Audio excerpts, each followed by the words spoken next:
Pharmagreen Biotech is in the business of providing the highest quality starter plantlets for the CBD industry and hemp farmers in particular. And with me, the CEO, Peter Wojcik of Pharma Biotech, but we've also got a new guest with us today, Ethan Stiles, the CEO of Long Valley Farms. And I want to start with you, Ethan, because your company has been acquired by Pharmagreen Biotech. So if you could just, I guess, give me some background. Tell me about you. Tell me about the company. What is Long Valley Farms all about? We're in the market to produce the highest quality cannabis products from basically, as you know, with Peter, the tissue culture plantlets all the way to live rosins. My family's been in cannabis for 67 years now. I'm a third generation grower in the heart of the Emerald Triangle. Over the years, we've just gotten into cannabis. It helped my grandfather when he came back from the Korean War. He is highly decorated, had half of his side blown off from a grenade. So he came back in 55. There's a little bit of discrepancy whether he started growing in 55 or if it was in 57. Nobody can remember. We smoked too much weed. So that's like the starting of all of it. And, growing up in cannabis, it's helped me exponentially. I can deal with things a lot easier than most people can, I guess. I don't live a stress-filled life. It's absolutely amazing what this plant does for people. And that's what really drove us to continue on and cement our name into the California cannabis and national cannabis, because that's coming up soon. Yeah. Well, I'm kind of amazed how long your family has been in the business, because I feel like cannabis is a fairly new industry. I mean, it's been around, for a while, but not really as a business. It was kind of, so, I mean, it's amazing that you've been in for decades. Yeah. I mean, I wish my grandpa was here, because I'm sure he would be just astounded in what has come forth from, I call them the forefathers, what the forefathers have started. It started out as, growing everything in the shade under the tree canopies, hiding from helicopters, hiding from police, to actually having 10,000 square foot agricultural greenhouses that run year round, and an actual business format for what we're doing. It's absolutely mind blowing and amazing for me and my family to see the progression into legislation. And now we're facing federal legislation here soon, and it's even more exciting. So we're just taking the steps, whatever we can do to cement our name. Yeah. We feel that we've earned it, and we're going to be here for a long time. So talk to me about the kind of cannabis then that you're cultivating. This is a high potent THC cannabis, right? What does that mean? Tell me about that. Okay, so your general strains are anywhere between 15 and 25%. A lot of our strains are testing, 25 to 28. The highest we've had so far was 31 on a full spectrum test. This has come from 2 generations of breeding.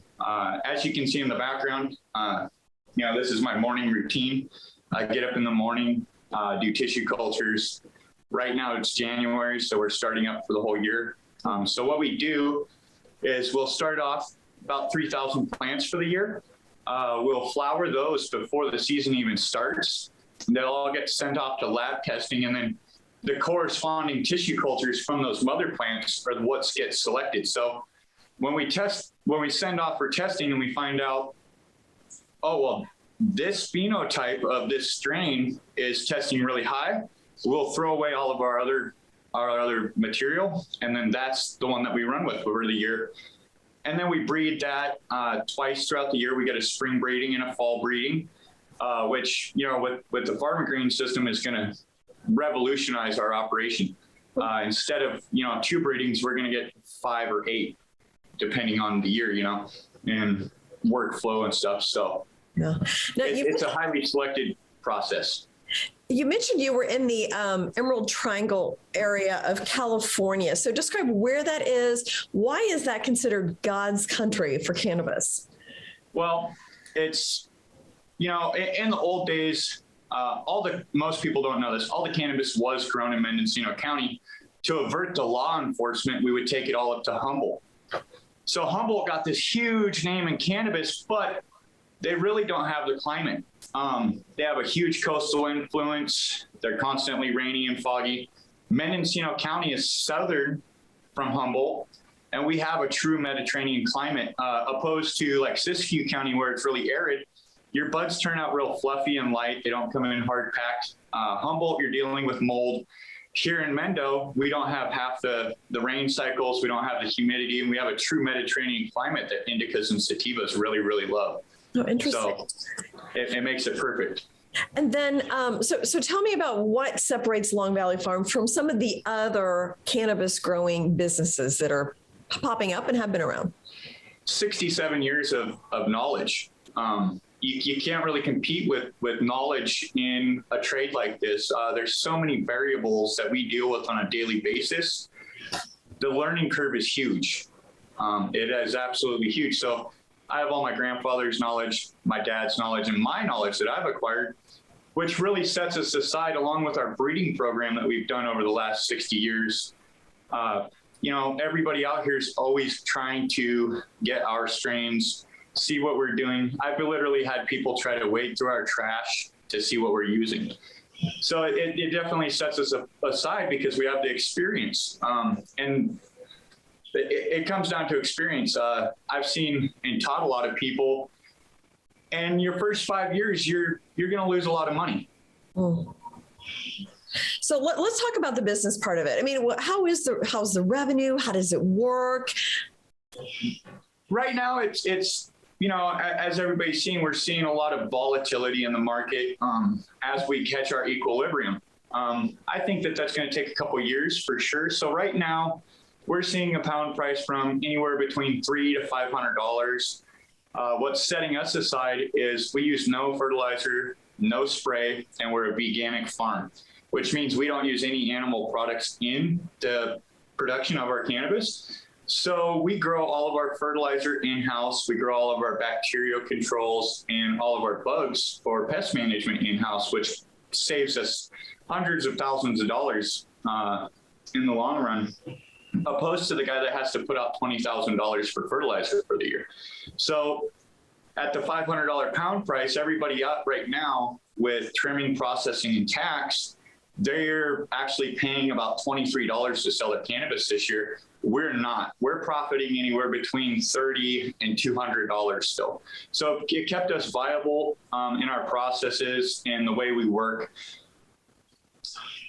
It's very volatile right now. Yeah. But hopefully, in the next few years, we'll see it level out, and that's when you're going to really see our numbers take off. Mm-hmm. So, and I want you to answer this, and then we'll toss it over to Peter. Like, how do you see Long Valley working with Pharmagreen? If I had to put a quote to it, it's a match made in heaven. With Pharmagreen's proprietary knowledge and my background, we're poised to be a multinational company very, very soon. Just because with their proprietary chipifreeze process and tissue culture process, that's going to save us tons and tons of time and money. With the greenhouse structures that Peter and I have designed and built, it's going to take us from being able to harvest 2 times a year to 5 times a year. So substantial amount of profit revenue increases and a lot less overhead. Mm-hmm. Peter, what are your thoughts on that? It sounds like scale is one part of this. Yes, absolutely. Scale is definitely, we're certainly working on that. And for that vertical growth, we've taken a combined decision to take a look at the additional licenses beyond the cultivation license that Long Valley Farm has. And that's already in process to take us to the next stage. So I wanted to clarify, me and Ethan and I are working together. The acquisition isn't fully completed yet, but the business development is moving forward at lightning speed while we're in process of doing that. Okay. So I think that's really going to get us up there. Well, let's talk about the business development. I mean, where do you see this going? Do you have a strategy yet? What are some of your goals? Well, I would say for us collectively to be the goal is number one is to get the licensing as we already started. Take a look at the greenhouse for that increased quality and frequency of the flower tops that will be produced. We will attach the tissue culture laboratory to it as well. And the exciting part of it is Ethan's technology. He sure did mention he's a mechanical engineer by degree, and he has done tremendous research into non-volatile extraction, which is a relatively new technology and stand outside some of the other competitors. It's basically pressing the plant whole to produce the live rosin, which is really desired as a therapeutic, for therapeutic effects, because it contains the entourage effect. To sum it up, where we're heading collectively together is to be starting with scientifically produced tissue culture starter plantlets, grow in Internet of Things, greenhouse type, and then also to produce formulations under the Pharmagreen brand that contain the entourage effect, which will certainly make us stand out above the crowd in terms of a lot more beneficial therapeutic effects of the product line we want to launch. And there is a new 12,000 square foot greenhouse. So is that where the Internet of Things comes in? Is this like a climate control? Like how does the IoT play into it all? IoT is really utilizing the latest technologies. And yes, you kind of described it. You know, the best management is in real time.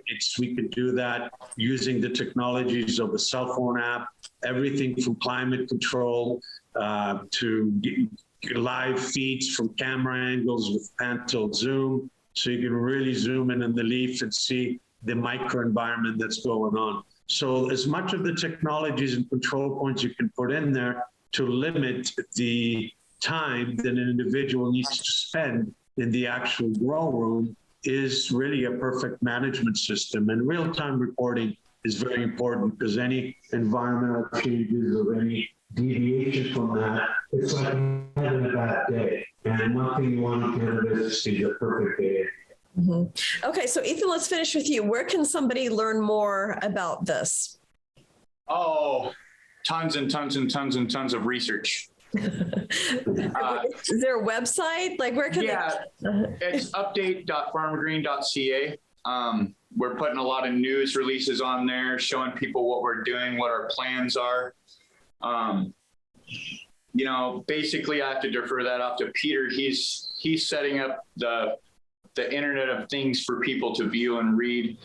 I'm the boots on the ground, experienced guy, build it guy, run around guy.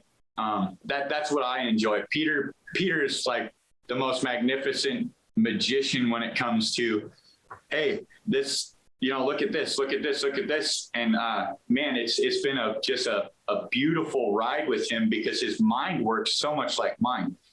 We see something and we really dive into the research of it. I've spent probably 10 years looking at this system and developing and designing it. Peter, final thoughts, where somebody can go to learn more about your research and what you're doing with this acquisition? Yes, as Ethan mentioned, obviously on New to the Street, and the interview with Jane King is also a really great start. And overall, I would say, as Ethan mentioned, update.pharmagreen.ca. It really has our current business development while we're also updating our main site, which is pharmagreen.ca. But for the latest and current business development, I'd like to steer everybody update.pharmagreen.ca. And also, it's really great news, which I like to mention. We've been uplisted recently to the OTCQB. So it's certainly, you know, all the information on our current offering and public company information. Our symbol is PHBI.OB, and all the relevant public information and current offering is available as well. Okay. Well, congratulations. As this, I know it's not finalized yet, but it sounds like you're pretty close. So thank you so much, Peter and Ethan, and congratulations. And I look forward to updates throughout the year as you move forward. Thank you so much. Thank you. Yeah, thank you, Jane.